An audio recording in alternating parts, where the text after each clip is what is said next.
Hi, cheers to some water. It is not my birthday, but it is a cup given to me on my birthday. So, hey, my name is Jujar, and I want to share a writing exercise with you guys, which I did last night. Before I share my writing with you, I'll give you some context behind that writing.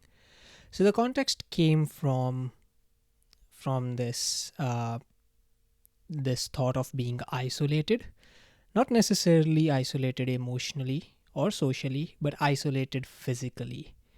Nowadays, many of my friendships, I've moved cities, I've moved countries, so many of my friendships are online, and I don't have that many friends that I physically see from time to time, or see them often enough.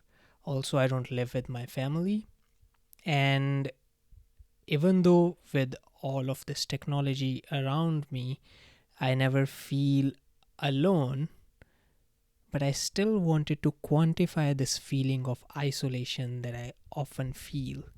So, to do that, I did this very depressing exercise, which I would highly recommend that you guys also do if you want to, obviously.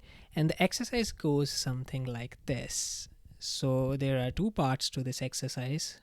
The first part is you imagining that one day you just pass away. No reason, no illness, no warning, you just gone one day. And the exercise starts from there, and you just write about how long it will take for someone to take notice of your death. You can do it from multiple perspectives. Maybe a roommate of yours, if you live with roommates, noticing your landlord, your family, or your friends, multiple friends. You can think from their perspective. It is at the end of the day a creative writing task, but it is much more about this thought experiment of you dying and seeing how long it takes for someone to take notice of your death. The second part of the exercise is similar, but in that case you don't die, a friend of yours just without warning pass away, and seeing how long will that take you realistically uh, to notice. So I am obviously, well, not obviously, I'm from the millennial Gen Z, the line between millennial and Gen Z, and obviously our generation is quite isolated. Most of our relations, most of our connections are online, which is fine, I think, for the most part, emotionally, socially. That I don't think is drastically different from having an in-person relation. But when it comes to actual emergencies like medical emergencies or you just passing away, that is when physical isolation becomes evident. So I'll quit rambling now. This is the exercise. As I said, it is quite depressing. I, I wrote my version of this essay last night, and I'll share my essay with you. Okay. So you can title it whatever you want. I titled it "How Long Till Noticed."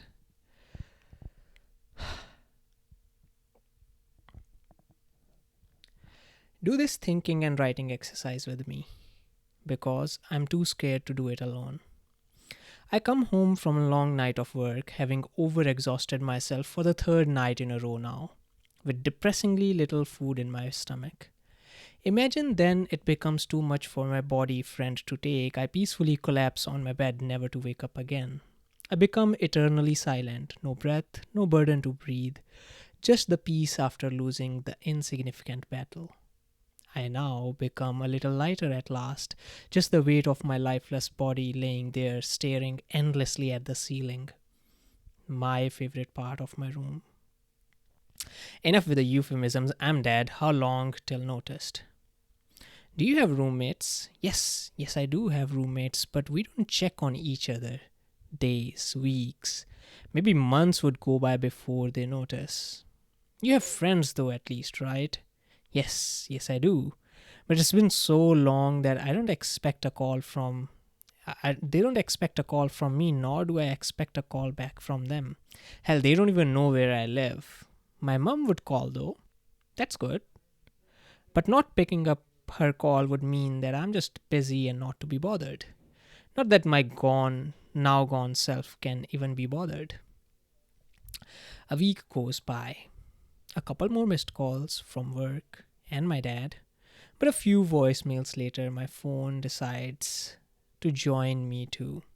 Ah, the irony. Not even death could do us apart. Another week passes, a few friends perhaps a little curious why my phone is not reaching. Mum and dad a little concerned now, but it is his exams. He must have so much work this week. Don't bother him, he'll call back, my dad would tell my mum while being more concerned than her. But what can they do? Swim thousands of miles to check on me in the new world now? What then?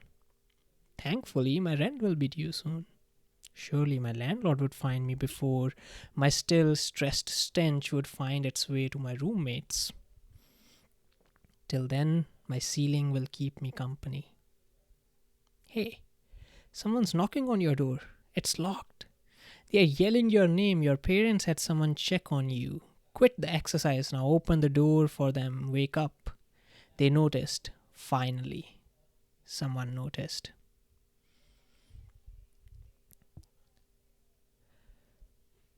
Part 2. 5 reels in a row now, and my asshole friend, who is a hemisphere away from me, hasn't reacted to a single. That last one is so relatable too, he'd love it. I don't know what's up with him. Fine, I won't send anything anymore, I get the message. Days turns into weeks, weeks into months, but it's alright, we get these dry spells in our friendship.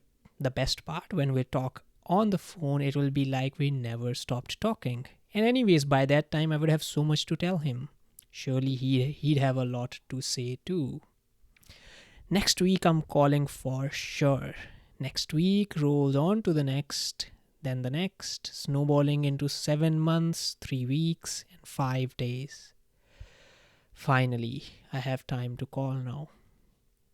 You know where this is going, where it always inevitably goes.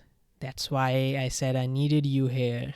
His phone was unreachable. I tried many times. Frustrated, I called his mother. Has he changed his phone number? He didn't give me his new number. Can you?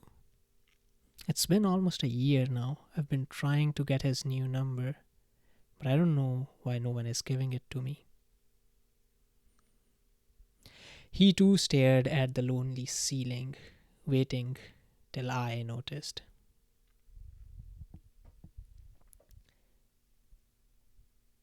I told you it was depressing, okay? So, I tried to be as realistic as I possibly could be while still exploring the emotion of isolation.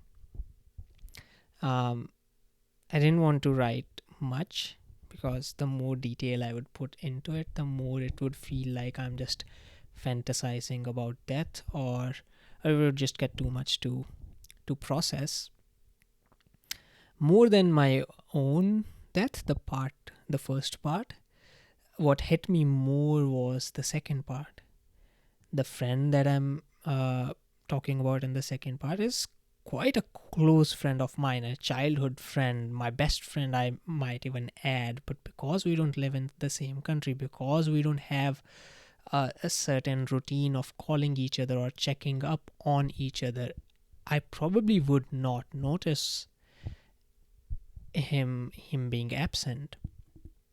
And there often are these dry spells in our friendship, which I don't often mind. But yeah, that would mean that I might not end up calling him for a long time, and not expecting a call from him either.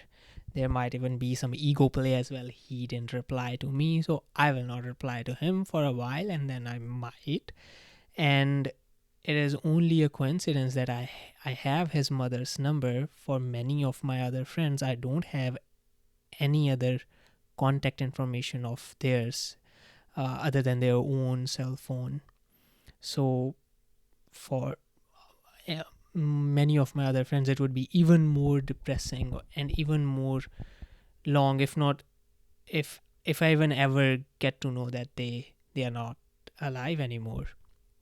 So Realistically, yeah, months would go by before I even noticed that one of my friends is no longer there, because um, so many of my friendships are like isolated islands. There isn't a group or a network interconnected where someone else can relay the information to me.